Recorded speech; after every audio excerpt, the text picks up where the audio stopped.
I always feel a little badly when we have a special Mass like this and I see people in the pews who went to an earlier Mass because I'm going to give you the same homily. However, I'm going to stick a little lens over it to amplify and intensify it, okay? Since this is the group in the parishes that have a devotion to divine mercy, I want to look at it through the eyes of mercy. And I'm going to put some lenses on Jesus. He's going to wear mercy lenses, okay? Now, I don't usually use any notes when I preach, but this gospel is stuffed. It is stuffed with ideas, and it requires me to remember, and I don't have a very good memory, so I do need a little help today. I can't find the right paper either, okay? It's in there. Let's see. I want to start by saying this gospel passage, only in John is it a post-resurrection story, this asking them to pull out and throw the net over and get the fish. In Matthew, Mark, and Luke, it's early in the story of Jesus. So right away, this always sends up flags. What's going on here? All the evangelists had at least some information in common. We know that Matthew and Luke borrowed a lot from Matthew and Luke borrowed a lot from Mark. He was a primary source. But in the biblical studies, they say Mark was a major source, and then Matthew and Luke also had a source they just call it the Q source, or the German is Quell, the Quell source. So from this Quell source, some information came into Matthew and Luke that's not in Mark.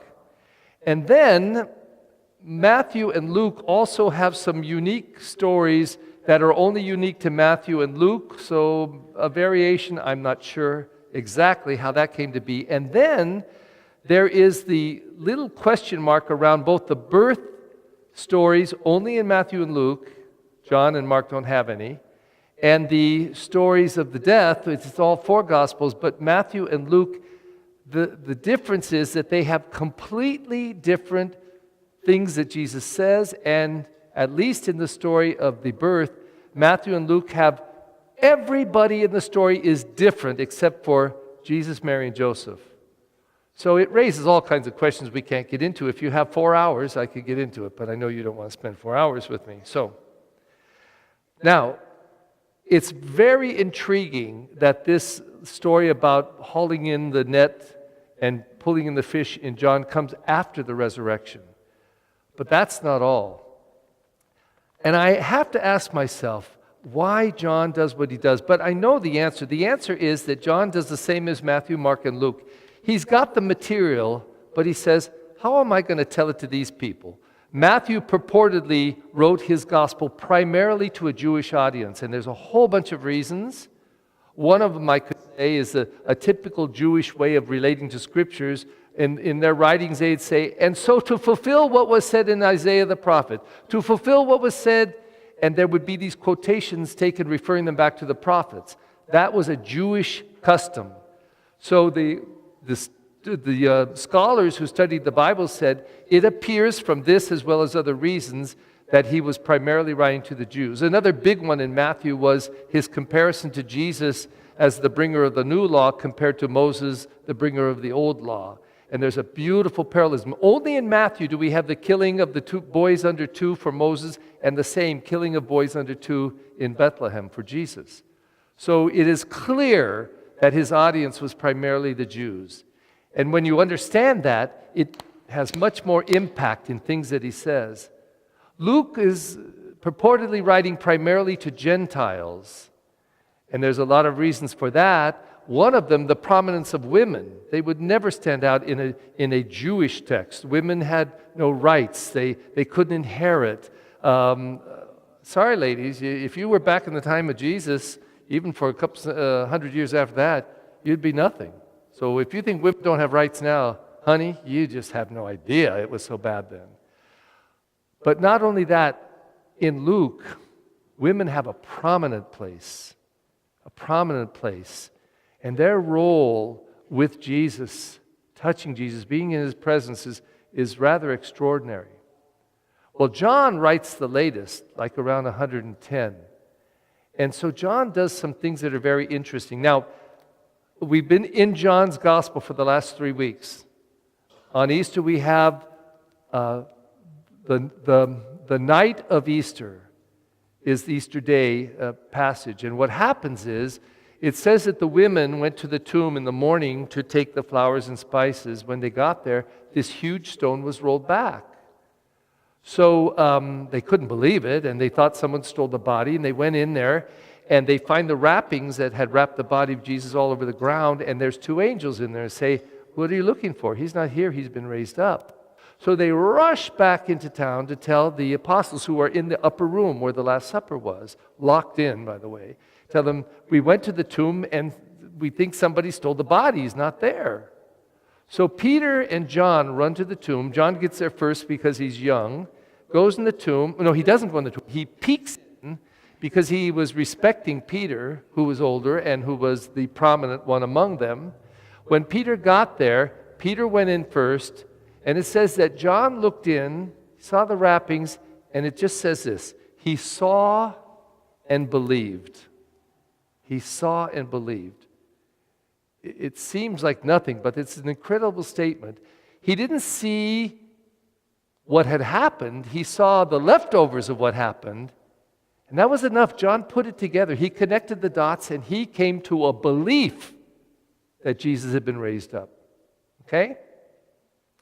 So then the next week, last week, the Feast of the Divine Mercy, and we always celebrate the same gospel.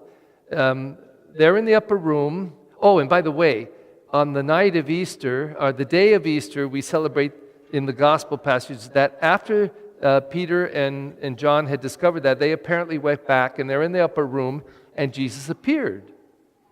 And he comes into the room, it's locked, the doors and the windows, and he just is in their midst, and "Peace be with you." Then he breathed on them. He said, "Whose sins you shall forgive." He says, "Peace be with you" again. And he shows that it is he, and that he eats with them and all. And so then the next week, Divine Mercy, and at the end of, I'm going back and forth. At the end of that passage, it says, Thomas was the only one that wasn't there of the 11. And so they told Thomas, and this is what he said: if I don't see him with my own eyes and touch the wounds, I'm not going to believe. Forget it. Remember that? So the next week, Divine Mercy, Jesus appears in the locked room. This time, the gospel says Thomas was there. Doors are locked, the windows are locked, and poof, he's in the room. "Peace be with you." "Thomas, come here. Touch me, feel me, see it as I." And he makes that great profession of faith: "My Lord and my God." And Jesus says, "You believe because you have seen me. Blessed are those who have not seen but have believed." Now he's in Jerusalem on Easter Sunday and the Sunday following, this third appearance, but he calls it a revelation of himself. That's what the gospel calls it. Doesn't say when it took place, but I'm going to assume it was sometime soon after. Now put a pause on it, okay? Because go back to the first reading, which is taken from the Acts of the Apostles, and we hear about this incredible ministry of the apostles. The Spirit came upon them, they were so enlivened, they went out, and now they've been put in prison, they escape, they're put back in prison, and they're told, "Don't you preach about that man." And they said, "We will preach about that man. You can't stop us because you put him on a tree, you killed him, but we will preach about him, we will be obedient to him." They were so bold. But in this passage today, where were the apostles? Where did Jesus appear to them? Okay, where? Ooh, I'm hearing too many at once. No, not the upper room. Sea of Tiberias, okay? He's near Sea of Galilee. You know how far that is from Jerusalem? 70 miles north. Now, I say, when I thought about these scriptures today, this was my response: there's more questions than there are answers. Why did they go back there? He's appeared twice. They're overjoyed. He's not dead. He's alive. He's here. He's back. So they go back north 70 miles and they start fishing. Did they go back to their jobs? Did they say it's all over? That's what it looks like. The gospel gives no explanation. So there they are, 70 miles north. They're fishing. Well, they're up there and they're gathered. And Peter says, "I'm going to go fishing." The others say, "Well, we'll join you." So they start fishing. Then it says that Jesus reveals himself. He's there on the shore. Another strange element of all of the appearance stories is that people don't recognize Jesus. The apostles two of the disciples walked 7 miles from Jerusalem to Emmaus, and Jesus walked along with them. And it's the strangest thing. They don't recognize him at all. So the only thing I can conclude is his appearance must have changed in some way after the resurrection. But apparently his voice too, because, they were with him for 3 years. They stood by him when he said so many things. They must have loved to hear his voice, loved to hear what he said. And they walked for 7 miles, and he's talking to them constantly. They don't recognize his voice. I don't get it. Now, a priest friend of mine just heard a little recording of me because we record all this stuff. He's doing it right now. And he just said to me, just 20 minutes ago, he said to me, "Your voice sounds like when you were a young priest." I said, "Really?" So that's 39 years ago. He remembers my voice. And they didn't recognize Jesus' voice. Did Jesus used to speak like this? "You are my beloved disciples." But after the resurrection, I talk like this, so you don't know who I am. It doesn't make sense. So it's another question unanswered. There it is. It's out there. So it says that Jesus is on the side there, and the guys are fishing all night long. How many fish did they catch? 0. A big fat 0. So there's this man. They see an outline over there on the shore. They don't recognize him, and he says, "Hey," in the Spanish said, "Muchachos, hey kids." And in the English said, "Children, my children. Cast your net off to the right side of the boat, and you'll find something."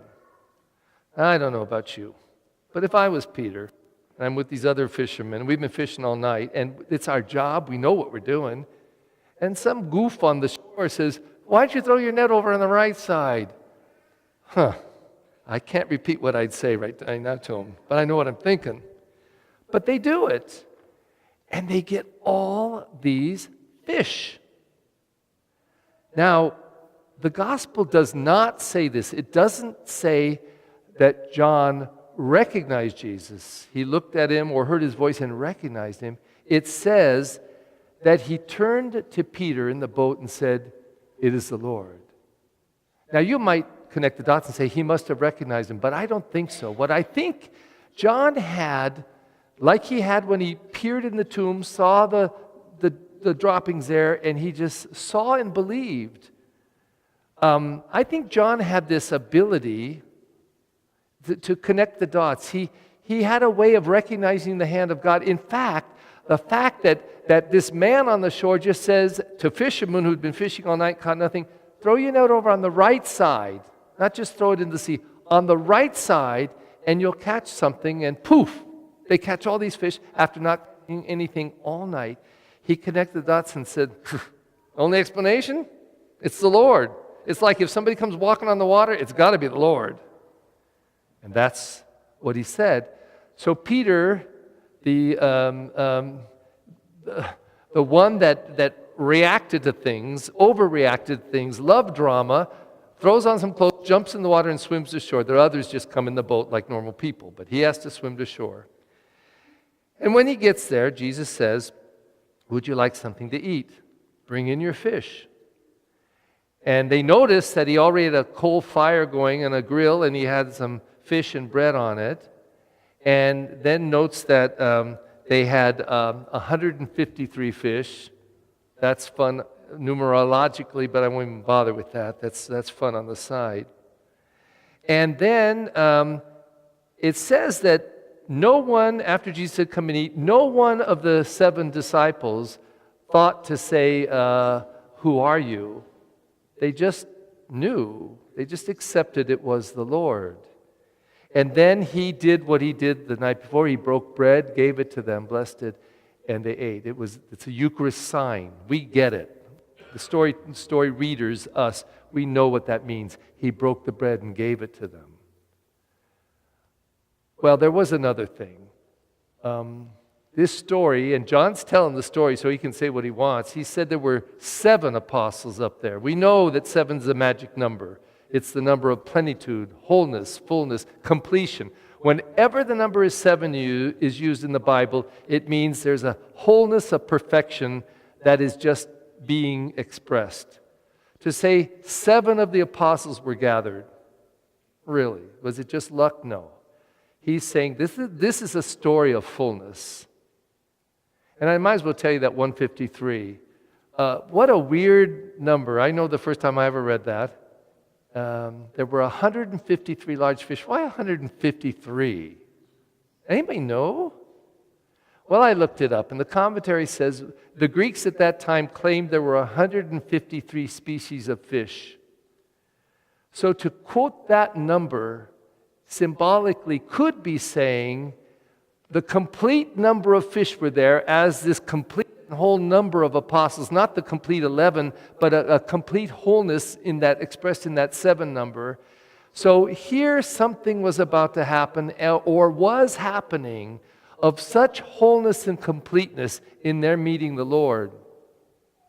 Another numerological issue is that if you add up, apparently I didn't do it, I started to and I gave up, but if you count the numbers from 1 to 17 and add 1 to 2, which equals 3 to 3, which equals 6 to 4 equals 10, and add it up, it'll be 153. Numerologists love that. They love that. So in all of this, there's this picture being given of a wholeness and completeness that is extraordinary. Okay, then, after they eat, it says that Jesus approaches Peter and he says, "Peter, do you love me?" He says, "Yes, Lord, you know that I love you. Feed my sheep." And if he had just said that once, that would be nice, but this is what he did. And the only way I can really express it, you're going to be Peter, okay? All right? But before you're Peter, what is your name? Leeds. Leeds, okay. Leeds, let me just ask you this question. What time is the 3 o'clock Divine Mercy Mass at St. Bernard's? 3 o'clock, of course. Okay, of course. What time is the 3 o'clock Mass at St. Bernard's? 3 o'clock. 3 o'clock. Oh, thank you. What time is the 3 o'clock Mass at St. Bernard's? 3 times. 3 Huh? o'clock. Okay. Isn't that weird? Why would somebody ask the same question 3 times like that? But what the scripture scholars say is it's so obvious you can't miss it. There was another time in Peter's life where 3 questions hit him in a row. Where was that? In the garden, right? And the woman says, "Weren't you one of the ones that you were attached to him? You were running around with him. One of his disciples, weren't you?" He said, "No, not me. You got the wrong man. It wasn't me." And then right after that, another one comes up. "Wait a minute. I think I recognize you were one of the disciples, weren't you?" "No, you got it all wrong, lady. It wasn't me. It was someone else." And then a third one comes up and says, Wait a minute. I recognize you. You were one of the disciples." And he says, cussing and swearing, he says, "It wasn't me. I don't even know the man." He starts sobbing because he realizes the words of Jesus came true. "Before the cock crows twice, you will deny me 3 times." And he ran away. Now, when Jesus appeared on Easter evening, he came into the room. They all see him. "Peace be with you." And he showed them the hands and the wounds. "Peace be with you." He has this conversation, and he never once addresses Peter directly. In the second week, he comes in the room. "Peace be with you. Thomas, come here. Touch me. See." He responds to Thomas and fixes Thomas, doesn't he? Never says anything particular to Peter. I wonder what Peter was feeling.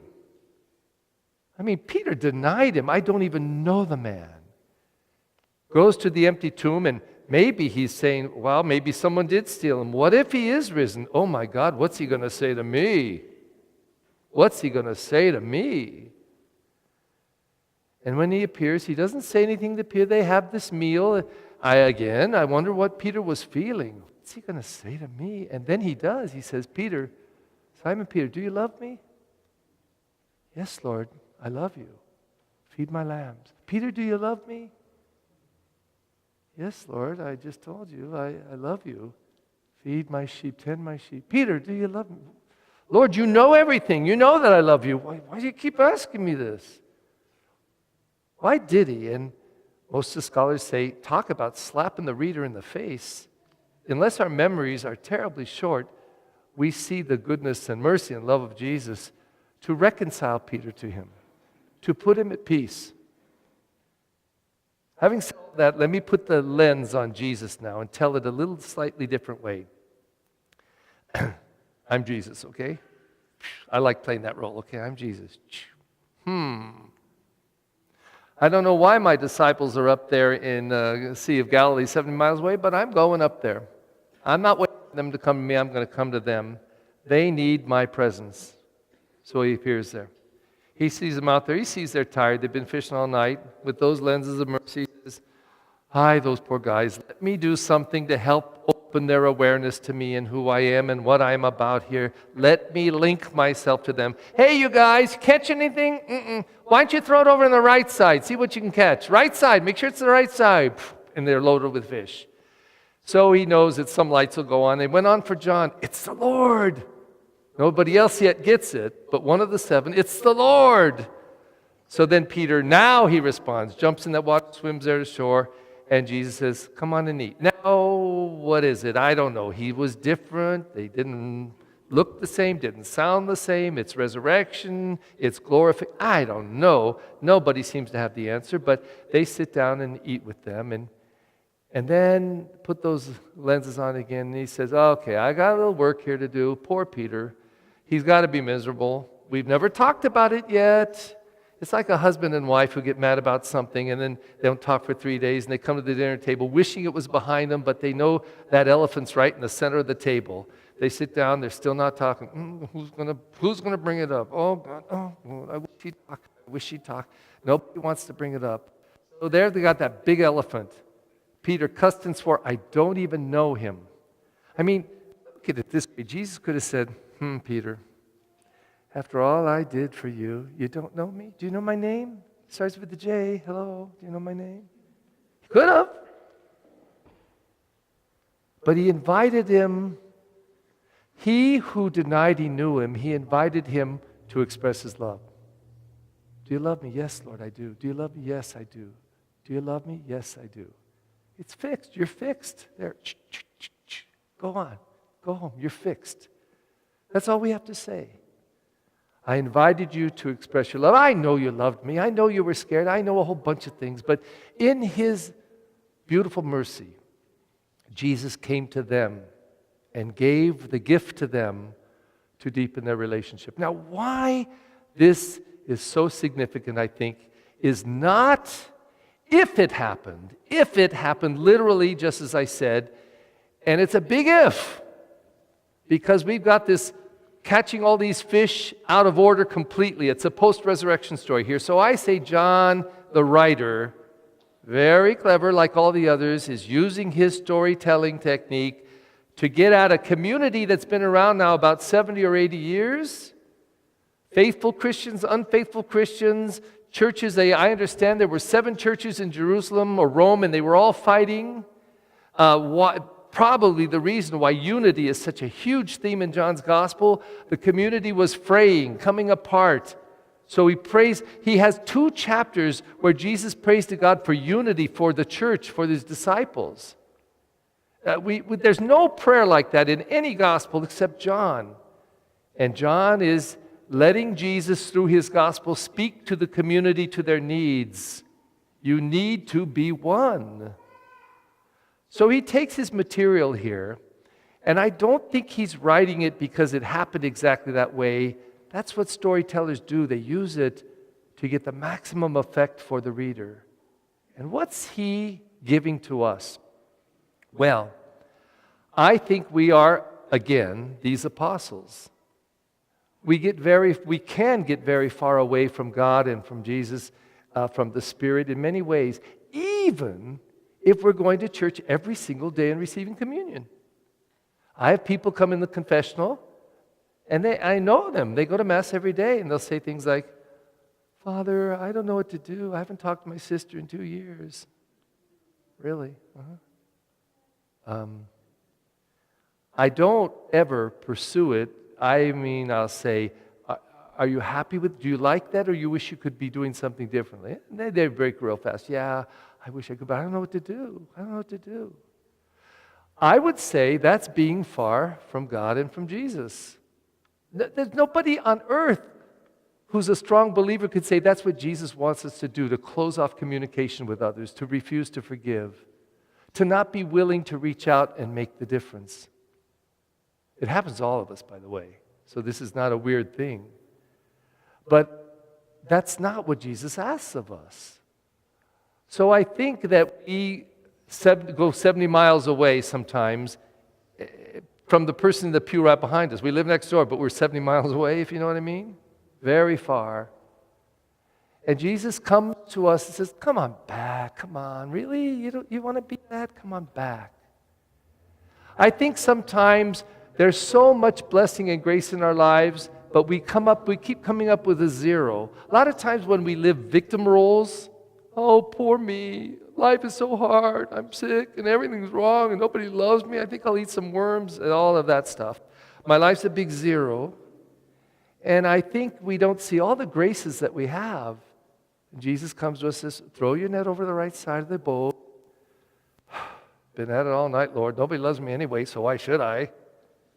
We do it and we discover all this fish. 153 big fat ones. Pretty good. Universal. And then we get invited to the meal. We get invited every week, every day if we want to this meal. I've had 4 of them already. I will have had 4 by the end of this day. 3 yesterday and 4 today. I've been overeating at the Eucharist, let me tell you. He keeps inviting us back. He says, I'm your food, I'm your drink. Let me in. Eat and drink of me, and I tell you, I will satisfy your hungers and thirsts. We're in this story. He feeds us. And then he says to you and me with those glasses of mercy, they're so strong, he even has mercy written across them, okay? Mercy. He looks at us with mercy and he says, do you love me?